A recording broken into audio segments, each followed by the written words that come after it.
Good morning વિદ્યાર્થી મિત્રો, કેમ છો? હવે આપણે ચેપ્ટર નંબર 4 ની અંદર સમતલમાં જતી એમાં છેલ્લા પીરિયડ ની અંદર આપણે સરેરાશ પ્રવેગ સુધી શીખી ગયા હતા. હવે આપણે જોવાનું છે તાત્ક્ષણિક પ્રવેગ.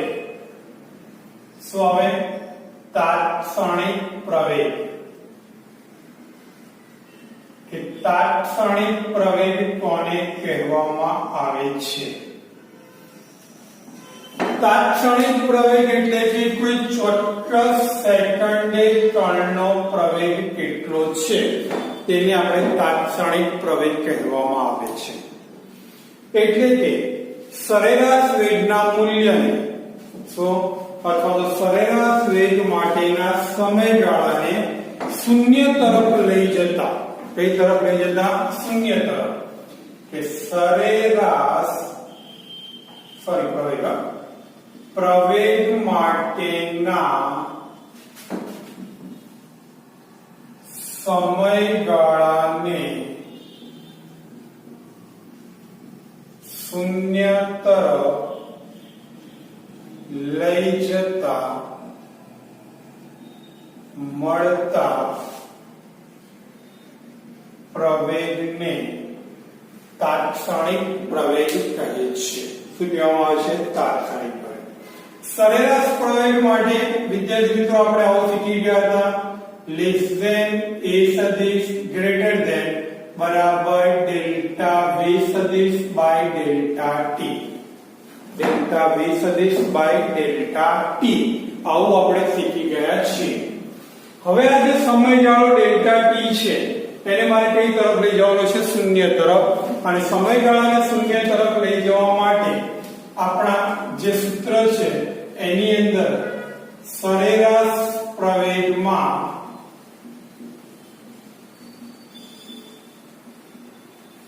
Limit delta t tends to 0 લેતા, આની અંદર લિમિટ લેવામાં આવે તો પરિણામે આપણને જે પ્રવેગ મળે છે એને શું કહેવામાં આવે છે? તાત્ક્ષણિક પ્રવેગ.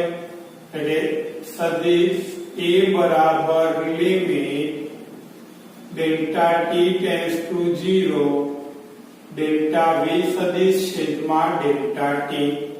હવે હું અહીંયા લિમિટ લઈશ એટલે મને શું મળી જશે?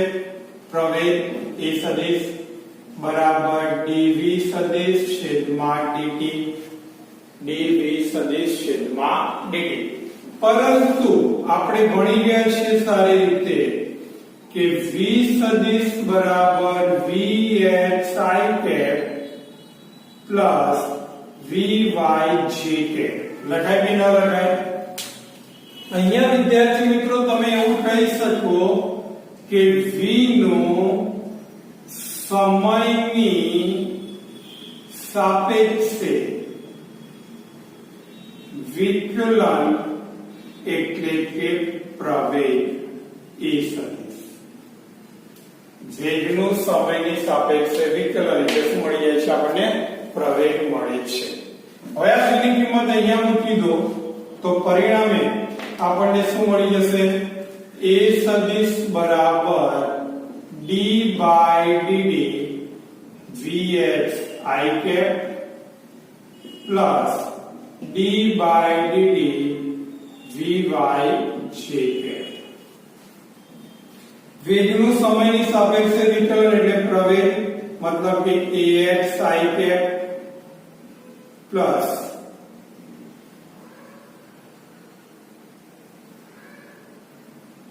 ay j cap.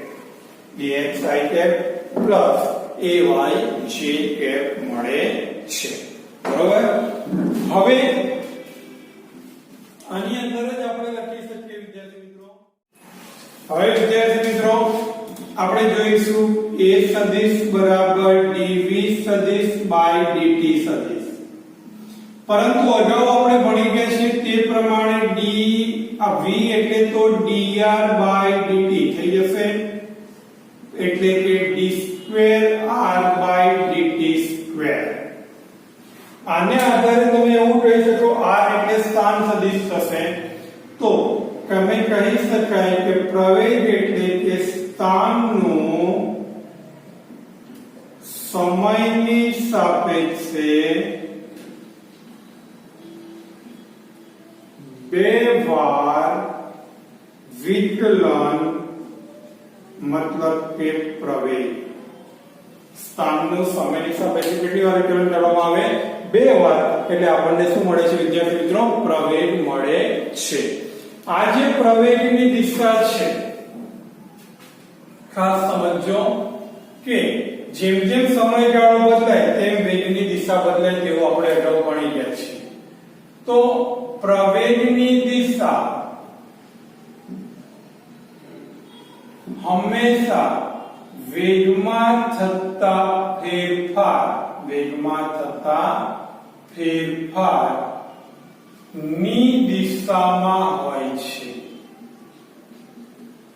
પ્રવેગની દિશા એ હંમેશા વેગમાં થતા ફેરફારની દિશામાં હોય છે એટલે જે દિશામાં વેગમાં ફેરફાર થાય તે દિશામાં આપણને શું જોવા મળે છે ફેરફાર પ્રવેગ જોવા મળે છે ખ્યાલ આવી ગયો હવે વિદ્યાર્થી મિત્રો ખાસ આઈએમપી પ્રશ્ન તરફ આપણે આગળ વધવાનું છે કે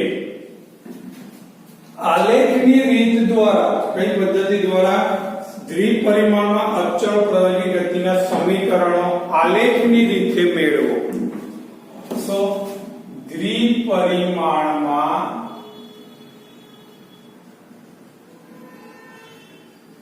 અચળ પ્રવેગી ગતિના સમીકરણો કઈ પદ્ધતિ દ્વારા આલેખની પદ્ધતિ દ્વારા મારા વાલીડાઓ આપણે ત્રીજા ચેપ્ટર ની અંદર આ વસ્તુ ભણી ગયા હતા પણ તે સુરેખ પથ પર હતા રેખીય હતા અહીંયા દ્વિપરિમાણમાં લેવો છે કશું જ નથી એકદમ સરળ એના એ રીત વાપરવાની છે તો જો આપણે પહેલા તેનો આલેખ દોરી દઈશું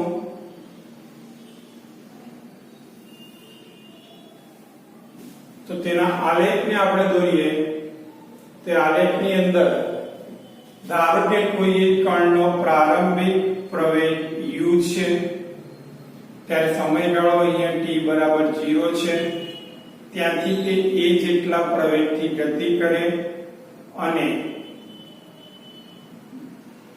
t સમયને અંતે તેનો પ્રવેગ થાય છે v અહીંયા આ રીતે આમ આલેખ મળી જશે જુદા જુદા હું બિંદુઓ દર્શાવી દઈશ a b c d બરોબર o a b c d ready તો આ જુદા જુદા બિંદુઓ છે આને આધારે અહીંયા a જેટલા પ્રવેગથી ગતિ કરતા કણનો પ્રારંભિક વેગ કેટલો છે u t સમયને અંતે તેનો વેગ કેટલો થાય છે v જોવા મળે છે બરોબર તો અહીંયા હું આની સમજૂતી લખીશ કણ એ પ્રવેગથી અહીંયા દરેકમાં સદિશ ખાસ દર્શાવવાનું ગતિ કરે ત્યારે તેનો પ્રારંભિક વેગ u સદિશ તથા અંતિમ વેગ v સદિશ છે તે માટેનો સમયગાળો t છે તે માટેનો સમયગાળો કેટલો મળે છે t છે તો પરિણામે હવે પ્રવેગ a બરાબર v માઈનસ u છેદમાં t માઈનસ 0 વેગમાં થતો ફેરફાર એટલે અંતિમ માઈનસ પ્રારંભિક છેદમાં સમયગાળો તો માટે આને હું આ બાજુ લઈ લઈશ તો માટે a સદિશ at બરાબર v માઈનસ u u ને ઉઠાઈને આ બાજુ લાવી દો તો માટે v સદિશ બરાબર u સદિશ પ્લસ at સદિશ આ મને પ્રથમ સમીકરણ મળી ગયું જે અગાઉ પણ આ જ હતું આપણી પાસે v સદિશ બરાબર u પ્લસ at. હવે વિદ્યાર્થી મિત્રો ક્યારેક અહીંયા શું થાય છે કે u ની જગ્યાએ ઘણા v0 પ્રારંભિક વેક્ટર લખતા હોય છે. તો એ v બરાબર v0 પ્લસ at પણ લખી શકાય, જે લખવું હોય તે લખી શકાય છે. હવે બીજા સૂત્ર તરફ આપણે આગળ વધીએ. તો બીજા સૂત્ર માટે આપણે દરેક જણ જાણીએ છીએ તે પ્રમાણે આ તો વેગ જે છે એ વેગના જુદા જુદા જો આપણે ઘટકો દર્શાવીએ તો x અક્ષની દિશાનો ઘટક એ વેગના ઘટકો લેતા vx સદિશ બરાબર v0x plus ax into t, vy સદિશ બરાબર v0y plus ay into t. Ready? હવે આગળ આપણે ભણી ગયા છીએ તે પ્રમાણે ધારો કે કોઈ એક કણનો t બરાબર 0 સમયે કણ t બરાબર 0 સમયે સ્થાન r0 સદિશ છે, t બરાબર t સમયે સ્થાન r સદિશ છે. કયું છે? r સદિશ છે.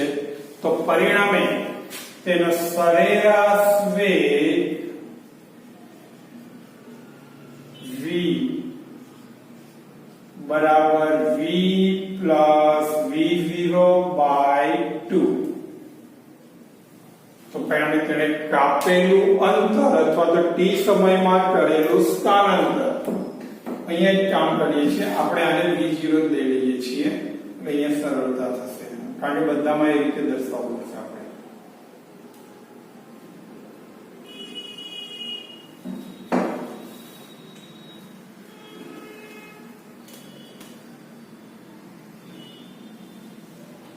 હવે t સમયમાં કાપેલું અંતર માટે t સમયમાં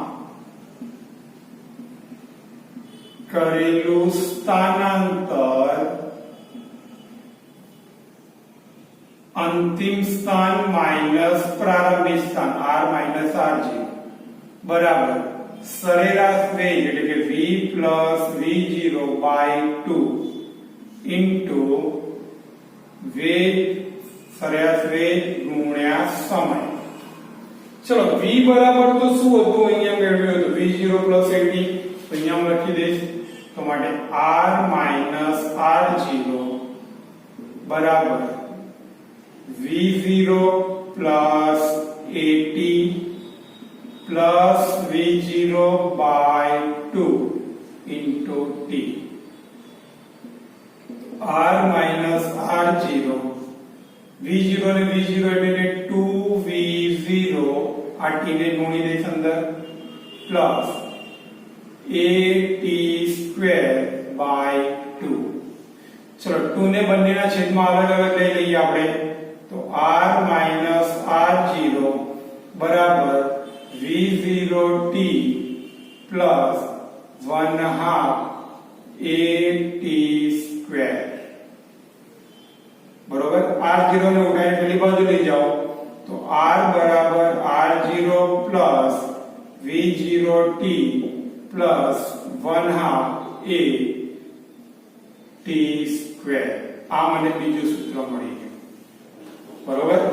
આના પણ જો આ જ પ્રમાણે ઘટકો લખવામાં આવે તો તેના ઘટકો લેતા તો x અક્ષની સાથે એટલે કે x આમ લઈએ આપણે તો x સદિશ બરાબર શું લખવામાં આવે? x સ્થાન છે તો આવશે x બરાબર x0 plus v0 xt plus 1/2 axt². અને y બરાબર લખી શકાય y0 plus v0yt plus 1/2 ayt². બરોબર? અહીંયા આપણે બે સમીકરણ મળી ગયા વિદ્યાર્થી મિત્રો. આપણે હવે સમીકરણ મેળવવાનું છે. બે સમીકરણો અહીંયા આપણા પૂર્ણ થયા. તેનું ત્રીજું સમીકરણ મેળવીએ. ત્રીજા સમીકરણ માટે ધ્યાન રાખો આ સૂત્ર પરથી કે r સદિશ માઈનસ r0 સદિશ બરાબર v plus v0 by 2 into t. Ready? પરંતુ અહીંયા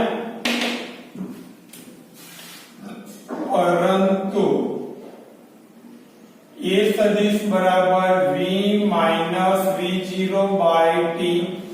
t ને ચડતા બનાવી દો તો v minus v0 by a અહીંયા મૂકી દો.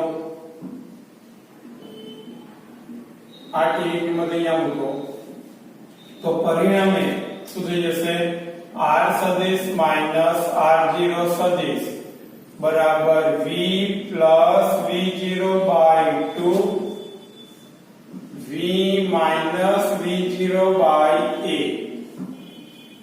તો માટે r માઈનસ r0, ચલો એક ઉપર પ્લસ ને માઈનસ એટલે કે v square minus v0 square, નીચે શું આવે 2a. રેડી?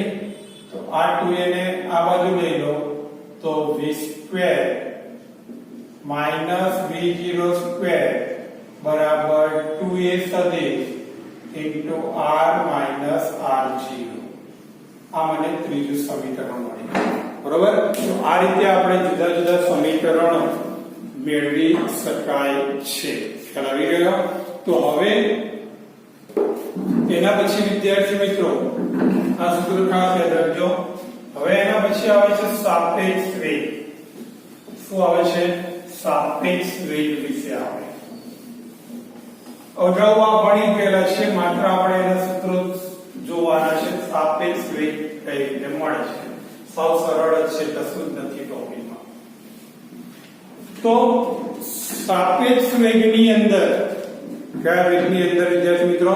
સાપેક્ષ વેગ વિશે આપણે સમજીએ તો તેમાં આપણે કહી શકીએ છીએ કે કોઈ એક જ કણનું જ્યારે બે જુદી જુદી રીતે અવલોકન થાય, મતલબ કે ધ્યાન રાખજો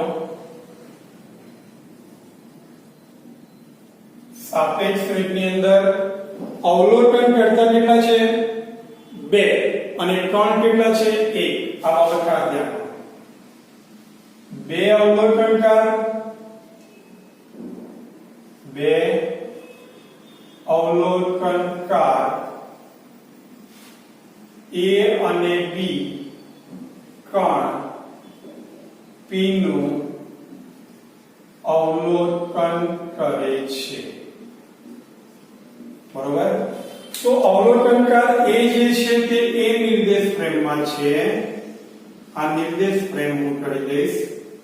આ A નિર્દેશ ફ્રેમ, અહીંયા કોઈ અને આ B નિર્દેશ ફ્રેમ છે. બરોબર? અહીં કોઈ એક કણ રહેલો છે P બિંદુ. ઉદ્ગમ બિંદુથી આ P બિંદુનો સ્થાન સદિશ એટલે કે RPA. ઉદ્ગમ બિંદુથી P બિંદુનો સ્થાન સદિશ એટલે એને શું કહેવામાં આવશે? RPA. ઉદ્ગમ બિંદુથી આ ઓડેસ બિંદુ, ત્યાંથી P બિંદુનો સ્થાન સદિશ B નિર્દેશ ફ્રેમમાં એટલે કે RPB. આ O અને O' માટેનો સ્થાન સદિશ એટલે કે RBA. શું આવશે? RBA તરીકે આપણે દર્શાવી શકાય છે. કરી ગયો? શું કહું છું ફરીથી? A નિર્દેશ ફ્રેમમાં P બિંદુનો સ્થાન સદિશ કયો આવશે? RPA. B નિર્દેશ ફ્રેમમાં P બિંદુનો સ્થાન સદિશ કયો આવશે? RPB. તો અહીંયા લખાશે A નિર્દેશ ફ્રેમમાં P નો સ્થાન સદિશ RPA બી નિર્દેશ ફ્રેમમાં P નો સ્થાન સદિશ RPB અને O ની સાપેક્ષે ઓડેસ નો સ્થાન સદિશ RBA છે. રેડી? તો હવે આકૃતિમાં તમે જોઈ શકો છો આ RPA એ આ બંનેના સરવાળા જેટલો થાય છે. મતલબ કે RPA બરાબર RPB પ્લસ RBA. અને હું અહીં આ બાજુ લાવી દો તો RBA બરાબર RPA માઈનસ RPB. હવે આનું સમયની સાપેક્ષે વિકલન કરો. કોઈ સાપેક્ષે? સમયની સાપેક્ષે વિકલન કરતા તો શું થઈ જશે? d by dt RBA બરાબર d by dt RPA minus d by dt RPB. ચલો સ્થાનનું સમયની સાપેક્ષે વિકલન કરીએ આપણે એટલે તમે દરેક જણ જાણો છો વેગ મળે. સ્થાનનું સમયની સાપેક્ષે વિકલન કરો એટલે શું મળે છે? વેગ. મતલબ કે VBA બરાબર VPA માઈનસ VPB.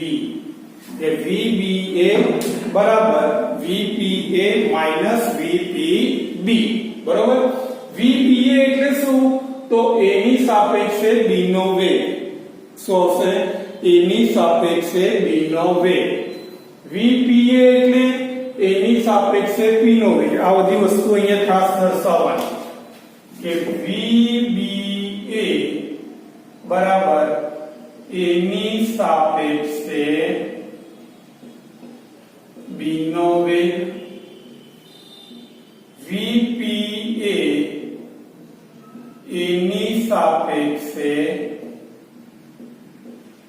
P નો વેગ અને VPB એટલે B ની સાપેક્ષે P નો વેગ. થઈ ગયું ત્રણેય વસ્તુ. ઓકે?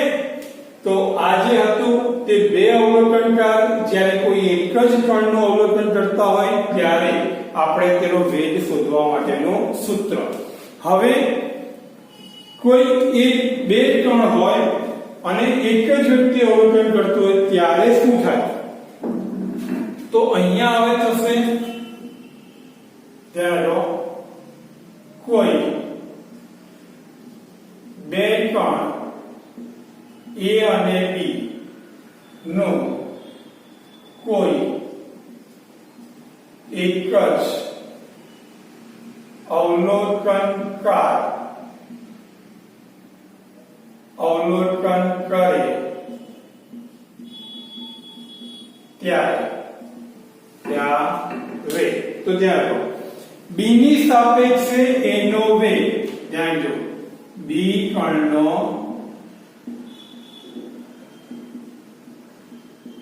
A નો વેગ એટલે VBA બરાબર VB માઈનસ VA.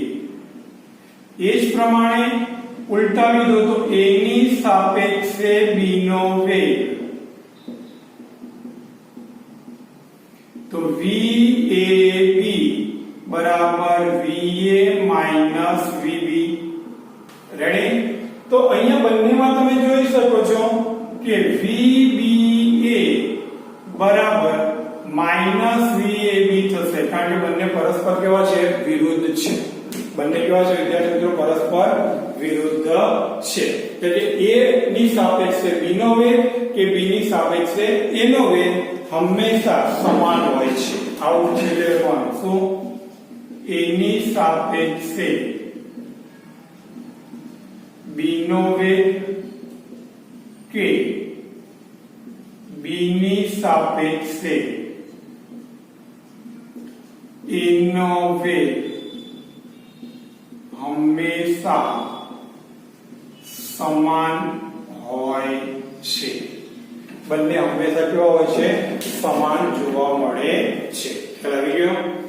રેડી? તો વિદ્યાર્થી મિત્રો આ જે હતું તે કયું હતું? સાપેક્ષ વેગ છે. બરોબર?